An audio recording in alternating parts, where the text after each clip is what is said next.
हमेशा आपकी बड़ी तारीफें सुनी थी। मैंने सोचता था कभी किसी मुशायरे में आऊंगा, आपसे मुलाकात होगी, लेकिन नसीब जो है वो आपसे एक सियासी प्रोग्राम में मुलाकात करने के लिए ले आया है। आपकी मौजूदगी को सलाम करता हूं। आपके चहेते, आपके अपने नेता साहब इधर के साथ मीडिया के साथियों से गुजारिश है कि पीछे वालों को देखने दें, और पीछे वाले साथियों से भी गुजारिश है कि थोड़ा सा, ये भी एक जरूरी काम है। ये लोग फोटो नहीं खींचेंगे, वीडियो नहीं लेंगे तो सोशल मीडिया पे कैसे जाएगा, तो थोड़ा ये भी बर्दाश्त करें, थोड़ा आप भी बर्दाश्त करें। चुनावी टाइम में ऐसा होता रहता है। दोस्तों, पहली बार आपके बीच में आया हूं और आपसे ये कहने आया हूं कि चिराग देख के मेरे मचल रही है हवा, चिराग देख के मेरे मचल रही है हवा, कई दिनों से बहुत तेज चल रही है हवा। बना रहे थे जो किस्से मेरी तबाही के, उन्हें पता ही नहीं रुख बदल रही है हवा। वालों, 30 नवंबर को, आने वाली 30 नवंबर को यानी कि परसों आपको अपने घरों से बाहर निकलना है और तेलंगाना के मुस्तकबिल का फैसला करना है। मैं आपसे ये कहने आया हूं कि ये इलेक्शन महज असेंबली का इलेक्शन नहीं है। अगर ये सोचते हो कि 30 तारीख को सिर्फ आप एमएलए चुनोगे तो नहीं, ये इलेक्शन सिर्फ असेंबली का इलेक्शन नहीं है, बल्कि 2024 का सेमीफाइनल है। मैं नलगोंडा वालों आपसे ये कहने आया हूं कि एक तरफ केसीआर है जिन्होंने 10 साल में आपको झूठ के अलावा कुछ भी नहीं दिया, उधर दिल्ली में बैठ के नरेंद्र मोदी 15 लाख का जुमला देते हैं, इधर केसीआर आपसे 12% रिजर्वेशन का जुमला देते हैं। दोनों एक जैसे हैं। ये जो केसीआर है ये मोदी जी के यार हैं। गलतफहमी से निकल आइए, और खास तौर से मैं अक़लियत के साथियों से कहूंगा कि मैं हजारों किलोमीटर का सफर तय करके आपके बीच में आपके हर दिल अजीज रहनुमा के लिए आया हूं। इनको आप पिछले 3 दहाई से ये आपके बीच में सियासत कर रहे हैं। मुझे आपसे ये कहना है, कोमट रेड्डी, वेंकट रेड्डी साहब का नाम हम लोग दिल्ली में बैठ के सुना करते हैं। मजबूत आदमी है, मजबूत लाठी है इनके हाथ में। मैं आपसे ये कहना चाहता हूं मेरे भाई कि ये इलेक्शन बहुत अहम इलेक्शन है। इस इलेक्शन में एक चीज तो क्लियर हो चुकी है। मैं खम्बम से लेके वारंगल से लेके निजामाबाद, आदिलाबाद, करीमनगर, पूरे सूबे में पिछले 2 हफ्ते से कैंपेन कर रहा हूं। एक बात मैं दावे से कह रहा हूं कि तेलंगाना का निजाम बदलने जा रहा है, तेलंगाना में हुकूमत बदलने जा रही है।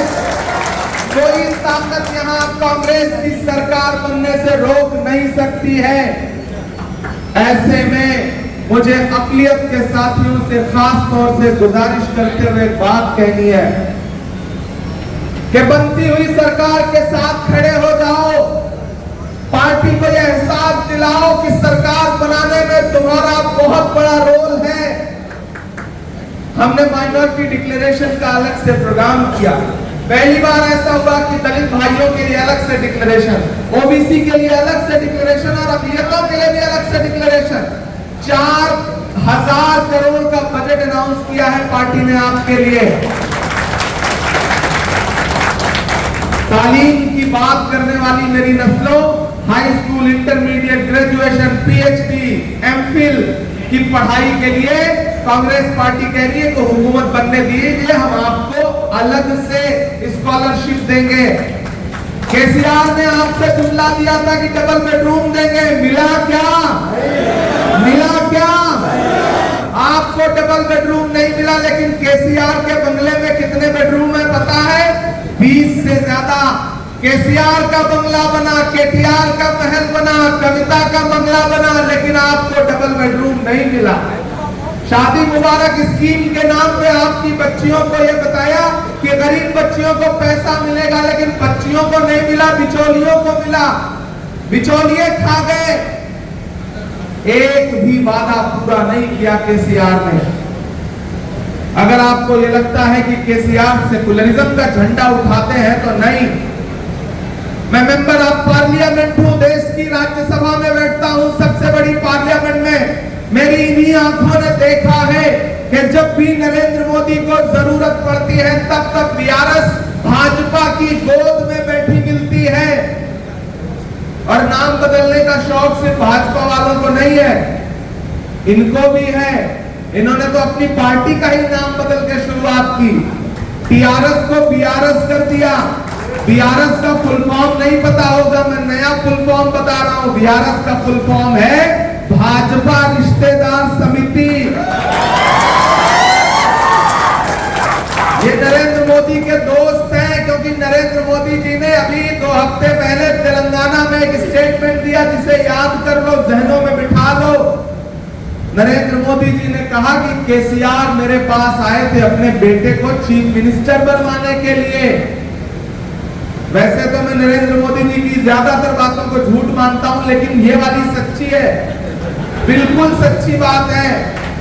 क्योंकि केसीआर से जब मीडिया ने कहा कि प्राइम मिनिस्टर ने ये कहा कि आप उनके पास गए थे अपने बेटे को चीफ मिनिस्टर बनवाने, तो केसीआर ने कहा कि ये पर्सनल बातें हैं, चीफ मिनिस्टर को, प्राइम मिनिस्टर को पर्सनल बातें पब्लिकली नहीं बतानी चाहिए।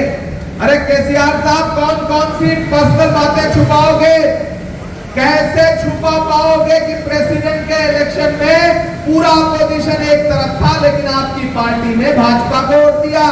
कैसे छुपा पाओगे कि ट्रिपल तलाक के बिल पे पूरा अपोजिशन एक तरफ था लेकिन आपकी पार्टी ने भाजपा को सपोर्ट किया? कैसे छुपा पाओगे कि वाइस प्रेसिडेंट के इलेक्शन में आपकी पार्टी ने भाजपा को वोट किया? हमने देखा है पार्लियामेंट में। इसलिए मैं अक़लियत के साथियों आपसे कहने आया हूं कि आज इलेक्शन कैंपेन का आखिरी दिन है, हवा का रुख बदल चुका है, तेलंगाना में हुकूमत बदलने जा रही है।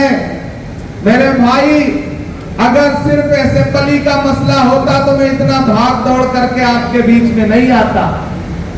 आप एक बात अपने जहनों में बिठा लीजिए, आपके बुजुर्गों का कौल है कि मजदूर का पसीना सूखने से पहले उसकी मजदूरी उसे दे दी जाए। ईमान है ना इस बात पर? ये हमारे बुजुर्गों का कौल है। तो कोमट रेड्डी, वेंकट रेड्डी ने आपकी जो खिदमत की है वो तो आपके सामने है ही, लेकिन मैं एक और बात आपको बताता हूं कि याद करिए 6 सितंबर 2022 का वो दिन, यहाँ विकार रसूल साहब बैठे हैं, हम लोग खड़े थे कन्याकुमारी में समंदर के साहिल पर, और हमारी अगुवाई करता हुआ एक शख्स खड़ा था टी शर्ट और जीन्स पहन करके, और उसका नारा क्या था? नफरत छोड़ो, भारत जोड़ो।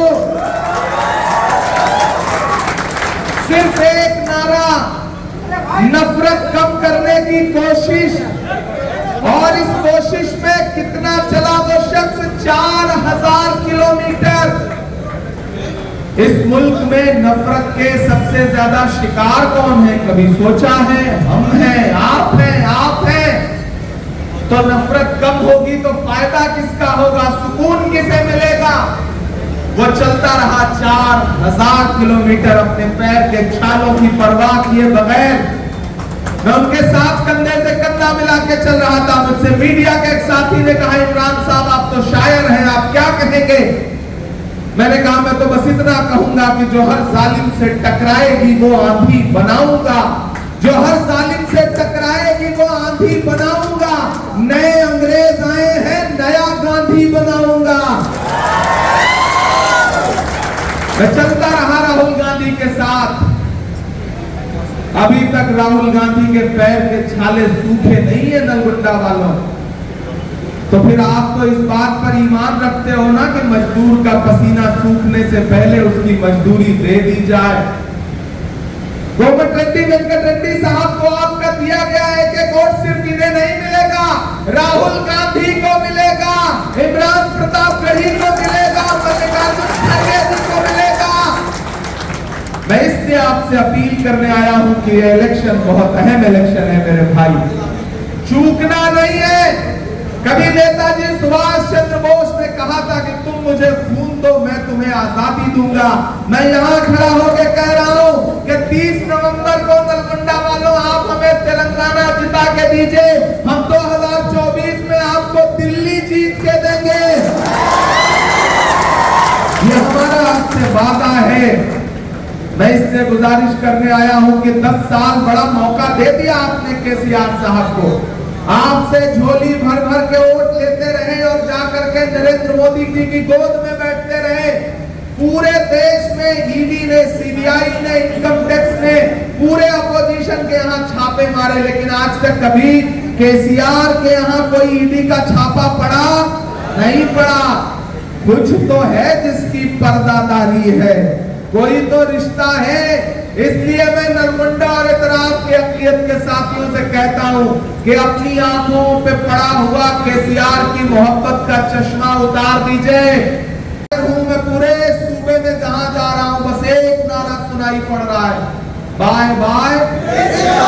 ये नारा सुनाई पड़ रहा है तो मैं तो शायर हूं, मैंने उस नारे को नज़्म बना दिया है। मैं वो नज़्म सुना देता हूं आखिर में आपको कि अब तो तेलंगाना की है यही पुकार।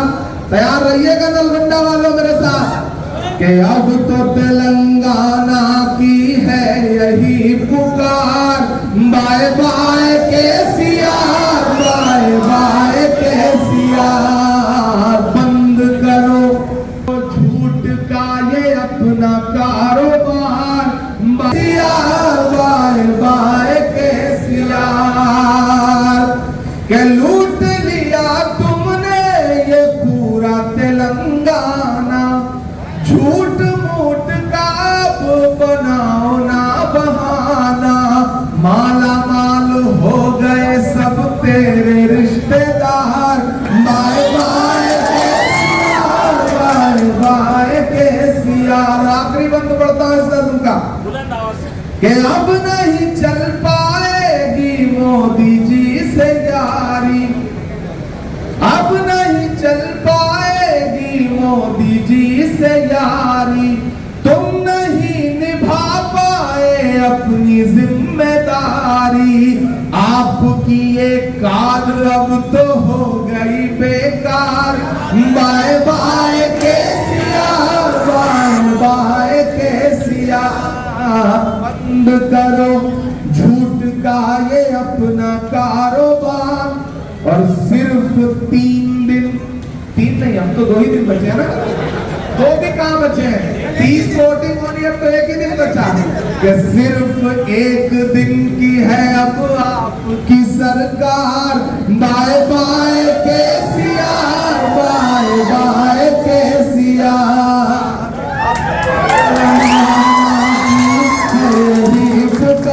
मेरे भाई। मैं अपने बड़े भाई, अपने साथी कोमट रेड्डी, वेंकट रेड्डी जी के लिए आपके बीच में उठाइए के हाथ मेरे साथ मिलाइए कोमट भाई को, वेंकट रेड्डी जी को, क्या आप उनके साथ है। 30 नवंबर को इन्हें जिताइए, 3 दिसंबर को कांग्रेस पार्टी की सरकार बनाइए। मैं दिल्ली में रहूंगा लेकिन मेरी नजरें नलगोंडा पर रहेंगी।